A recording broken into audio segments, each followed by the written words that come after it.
అంగన్వాడీ వ్యవస్థ ఇది Congress party మానసపుత్రిక. 1975 October 2వ తేదీన గాంధీ జయంతి నాడు ఆనాటి ప్రధాని కాంగ్రెస్ అగ్రనాయకురాలు శ్రీమతి ఇందిరమ్మ గారు ఈ పథకాన్ని ప్రారంభించారు.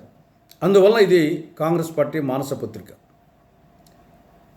చిన్నపిల్లల్లో పోషకాహార లోపం తగ్గించాలని, శిశు మరణాలు తగ్గించాలని, పాఠశాల పూర్వ విద్యను అందించాలి, వాళ్లకు వ్యాధి నిరోధక టీకాలు వేయించాలి, వారితో పాటు గర్భిణీ స్త్రీల బాలింతల ఆరోగ్య సంరక్షణ, ఇటువంటి బహుముఖ లక్ష్యాలతో ఈ వ్యవస్థను ఇందిరాగాంధీ గారు ఏర్పాటు చేయడం జరిగింది. ఒక విధంగా చెప్పాలంటే అంగన్వాడీ హెల్పర్లు, అంగన్వాడీ వర్కర్లు వాళ్ళు బహుముఖ పాత్రలు పోషిస్తున్నారు. ఒక తల్లిగా, ఒక టీచర్గా, ఒక డాక్టర్గా, ఒక నర్సుగా బహుముఖ పాత్రలు పోషిస్తున్నారు. దశాబ్దాలుగా పనిచేస్తున్నప్పటికీ వాళ్ళ జీతాలు, గౌరవ వేతనాలు అరకొర మాత్రమే. అంగన్వాడీ వర్కర్కేమో నెలకు 11,500 రూపాయలు, అంగన్వాడీ హెల్పర్కేమో నెలకు 7,000 రూపాయలు. ఇది ఏమాత్రం సమంజసం కాదు. దశాబ్దాలుగా పనిచేస్తున్నారు.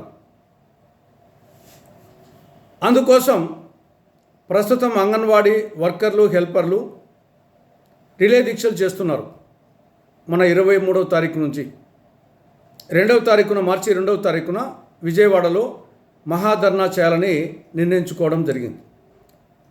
వాళ్ళ డిమాండ్లు చాలా సహేతుకం. ఏమిటా డిమాండ్లు? నెలకు కనీస వేతనం 26,000 రూపాయలు ఇవ్వాలి. ప్రస్తుతం ఇస్తున్నది 11,500 వర్కర్లకు, 7,000 హెల్పర్లకు. నెలకు కనీస వేతనం 26,000 రూపాయలు ఇవ్వాలి. గ్రాట్యుటీ ఇవ్వాలి. మూడవది, మినీ అంగన్వాడీ సెంటర్లను మెయిన్ అంగన్వాడీ సెంటర్లుగా మార్చాలి. ప్రభుత్వం అమలు చేస్తున్న సంక్షేమ పథకాలు వీరికి కూడా వర్తింపచేయాలి. ఖాళీగా ఉన్న 164 సూపర్వైజర్ పోస్టును భర్తీ చేయాలి. ఈ డిమాండ్లతో వాళ్ళు రిలే దీక్షలు చేస్తున్నారు. మార్చి 2వ తారీఖున విజయవాడలో మహాధర్నా నిర్వహించబోతున్నారు. వీరి రిలే దీక్షలకు, వీరి ధర్నాకు కాంగ్రెస్ పార్టీ పూర్తి మద్దతు ప్రకటిస్తూ ఉంది. వాళ్ళ డిమాండ్లు చాలా న్యాయమైనటి, ధర్మమైనటి, సమంజసం, సహేతుకం. అందువలన కాంగ్రెస్ పార్టీ పూర్తి మద్దతు ఇస్తూ ఉంది. ఇప్పటికైనా ఇంకా ఏమాత్రం ఆలస్యం చేయకుండా ప్రభుత్వం వెంటనే అంగన్వాడీ హెల్పర్ల, అంగన్వాడీ వర్కర్ల సమస్యల పరిష్కారం కోసం ఇమీడియట్గా రంగంలోకి దిగాలి. వాటిని పరిష్కరించాలని కాంగ్రెస్ పార్టీ రాష్ట్ర ప్రభుత్వానికి విజ్ఞప్తి చేస్తూ ఉంది.